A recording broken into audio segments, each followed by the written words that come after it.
Welcome to the Slop Farm. Enjoy the video. In this video, I will show you how to make delicious smoothies without needing a blender. First, gather your softest fruits like ripe bananas or berries. Use a sturdy fork or a potato masher in a deep bowl. Apply firm, consistent pressure to break down the fruit until it reaches a smooth, pulpy consistency.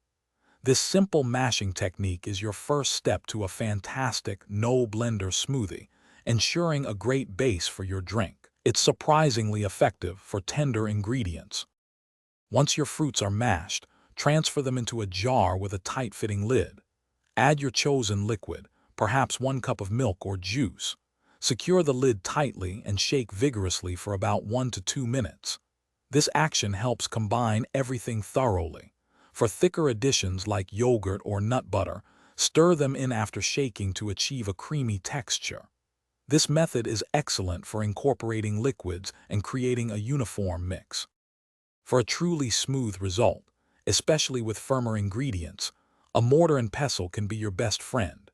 Begin by grinding smaller, harder items such as nuts or seeds into a fine powder. Then, gradually add your mashed fruits and a small amount of liquid, perhaps 2 tablespoons, crushing them together. The circular motion and pressure will create an incredibly fine, uniform paste, perfect for a luxurious smoothie texture. It's a traditional tool with modern smoothie potential. To ensure your no-blender smoothies are always a success, remember a few key tips. Always opt for very ripe fruits. They are much easier to mash and naturally sweeter.